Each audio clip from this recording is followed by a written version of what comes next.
নমস্কার বন্ধুরা, আমি সঞ্জয়। আপনারা দেখছেন ঐন্দ্রিলা নার্সারির ইউটিউব চ্যানেল। আজ সম্পূর্ণ ভিডিও থাকছে আম গাছের পরিচর্যার উপরেই। গাছ কিন্তু বেশি খাবার দিলে ভালো হয় না, মিনিমাম খাবারটা দিতে হবে, মোটামুটি জলটা ঠিকঠাক রাখতে হবে। আর এই যে নিমখোল, হাড়গুঁড়ো, শিংকুচি, মাঝে মাঝেই 2 দিন 3 দিন পর পর খাবার, এই স্বভাবটা রাখলে হবে না। তবেই কিন্তু আমাদের প্রত্যেকটি গাছ খুব সুন্দরভাবে হয়ে উঠবে। আমরা কি করে থাকি, মাঝে মাঝেই খাবার দিতে থাকি, এই জন্যই কিন্তু আমাদের গাছগুলো একটু খারাপ হতে হয়। এবং আমরা এটা জানি, সব থেকে বেশি বিক্রি হয় কিন্তু নার্সারিতে আম। সুতরাং আমের উপরে আমাদের একটা স্পেশাল কেয়ার সবারই রাখা উচিত। তো সেই কেয়ারটা যেন আবার অতিরিক্ত কেয়ার না হয়ে যায়, সেটাও খেয়াল রাখতে হবে। দেখতেই পাচ্ছেন আমার এই মাদার গাছগুলো 2 বছর হয়েছে, কি পরিমাণ ঘাস হয়ে আছে এখানেও দেখতে পাচ্ছেন।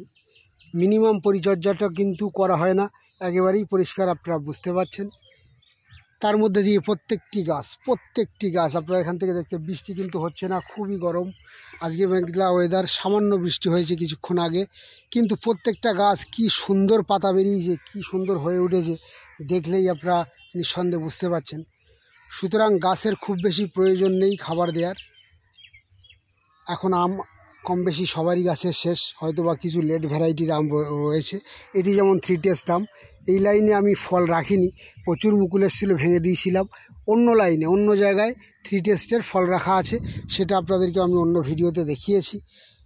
তো এই মুহূর্তে সামান্যতম খাবারের, যাদের এই ধরনের গাছে গ্রোথ আছে তাদের কিন্তু খাবারের প্রয়োজন নেই। আর যে সমস্ত আম গাছের গ্রোথ নেই, ওনারা একটু খাবার দিতে পারেন। যদি আপনারা কেউ রাসায়নিক খাবার দিতে চান, তাহলে অবশ্যই সেটা DAP বা 10-26-26 দিলেই যথেষ্ট।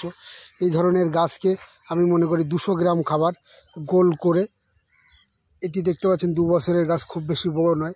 এটা আপনাদের হয়তো বা 1 বছরে কারো কারো গাছ এরকম হয়ে যায়, কিন্তু আমার গাছ কিন্তু কোনোটা খারাপ নেই, এটা বলতে পারবেন না। হয়তো একটু দুর্বল, কিন্তু এখন যে সুন্দর গ্রোথ নিয়েছে, এটা কিন্তু একেবারে অসাধারণ, এক কথায় বলা যায়। বৃষ্টি ছাড়া, আর এইবার বৃষ্টি শুরু হলে প্রচুর সায়ন দেবে গাছগুলো। এবং আমার যত এলা আছে সব কিছু রেডি করা হবে এইবার।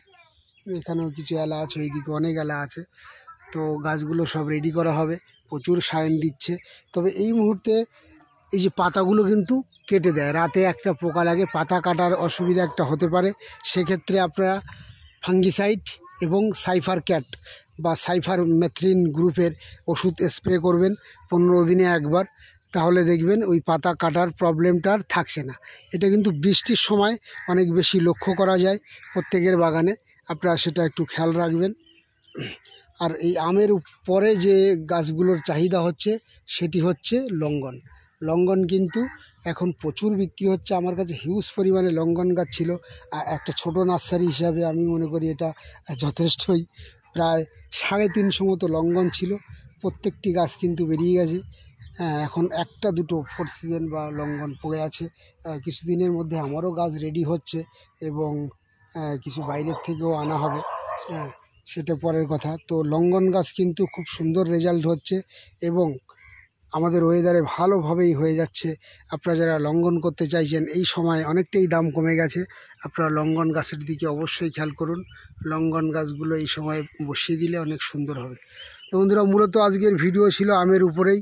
আমের সামান্য একটা খাবার এবং কী ধরনের স্প্রে করলে কোনো পোকা লাগবে না, সেটার উপরেই ছিল। এছাড়া যদি এক্সট্রা অন্য কোনো প্রবলেম এই মুহূর্তে হয় না, আমের পাতা পোকার প্রবলেমটা অনেক রোদের সময় হয়েছিল, রোদ পেরিয়ে এসছে, আর আশা করি সেই পাতা পোকার প্রবলেম আর হবে না। তবুও যদি কোনো অসুবিধা হয়, আপনারা হোয়াটসঅ্যাপ করুন আমাকে 9088177870। খুব বেশি অভিজ্ঞতা নেই, তবুও চেষ্টা করব আপনাদের সেই সমস্যার সমাধান করার জন্য।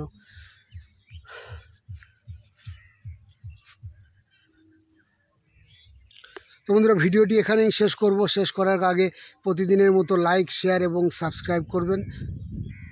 নমস্কার।